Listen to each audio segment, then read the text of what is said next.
ఈ రెండు కూడా మా చెట్టుకు పండిన బొప్పాయి కాయలు చిన్న చిన్నవే, బట్ కలర్ మాత్రం భలే ఉన్నాయి ఎల్లో కలర్లో. ఇవాళ వీటిని దేవుడికి ప్రసాదంగా పెట్టాను. నిన్న ఒకటి ఇవాళ ఒకటి. సో ఇవాళ వీటిని కట్ చేసి తిందామని చెప్పి కోస్తున్నాను. ఎంత బాగుందో బుజ్జిగా ఎల్లో కలర్లో.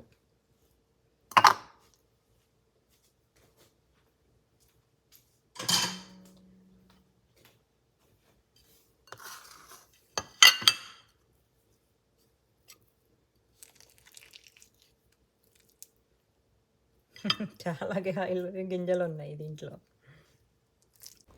మేము ఎప్పుడు కాస్ట్కో నుండి బొప్పాయి కాయలు తెస్తాము. చాలా పెద్ద పెద్దగా ఉండి కట్ చేయాలంటే చాలా హెవీగా ఉండి చాలా కష్టమైపోయేది.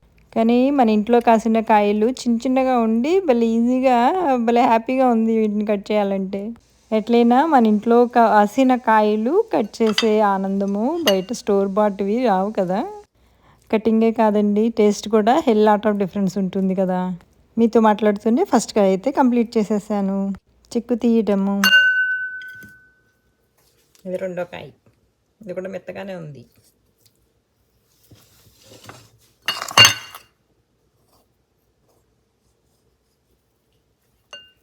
బుజ్జి బుజ్జి కాయలు అరచేయంతే ఉన్నాయండి సైజు. ఈ బొప్పాయి చెట్టుని లాస్ట్ వీడియోలో చూపించాను కదా. మా ఇంటి ముందున్న చెట్టు ఇది. అయితే దీన్ని తీసేద్దాము, ఇంటి ముందు కొంచెము పిల్లర్కి దగ్గరగా వచ్చింది అని చెప్పి అనుకున్నాం అనమాట. సరే పైన ఆకులన్నీ కట్ చేసేసాము. ఇక ఈ కాయలేమో కొద్దిగా ఎల్లో కలర్లో వస్తే కోసేసామన్నమాట. కోసి ఇంట్లో పెట్టాను. జస్ట్ ఒక గదిలో ఒక కవర్ మీద పెట్టి ఉంచాను. 2-3 రోజులకి ఇలాగా మంచి పండు కలర్ వచ్చింది. సరే కలర్ అయితే బాగుంది, కట్ చేసి చూద్దాము టేస్ట్ ఎలా ఉంటుందో అని చెప్పి కట్ చేయడం మొదలెట్టాను. వీటిల్లో కూడా గింజలు బాగానే ఉన్నాయి. మేము లాస్ట్ మంత్లో అలస్కా ట్రిప్ వెళ్ళినప్పుడు ఇలాగే బొప్పాయికాయ తిన్నామండి ఆ క్రూజ్లో. అవి ఎల్లో కలర్లో ఉండి మ్యాంగో నా ఏంటి అన్నట్టుగా కొన్ని ప్లేట్లో పెట్టుకొని తినడం మొదలెట్టేటప్పటికి అవి బొప్పాయికాయలు అని చెప్పి అర్థమైంది. ఎంత బాగున్నాయో ఆ కాయలు. ఆ గింజలు కూడా తీసుకొచ్చి కుండీలో పెట్టాను. చిన్న చిన్న మొక్కలైతే అవి కూడా వచ్చాయి. సో ఈ టేస్ట్ ఎలా ఉంటుందో. ఇది కూడా ఎల్లో కలర్లో ఉంది. క్రూజ్ షిప్లో తిన్న పపాయ లాగా ఉంటే బాగుంటుంది అనేసి అనుకుంటూ కోస్తూ ఉన్నాను. మరి నా మేనిఫెస్టేషన్ హిట్టా ఫట్టా చూద్దాము. ఈ ముక్కలైతే ఇప్పుడు కోసేస్తున్నాను కదా, ఎలా ఉన్నది కాసేపట్లో టేస్ట్ చేసేస్తాను.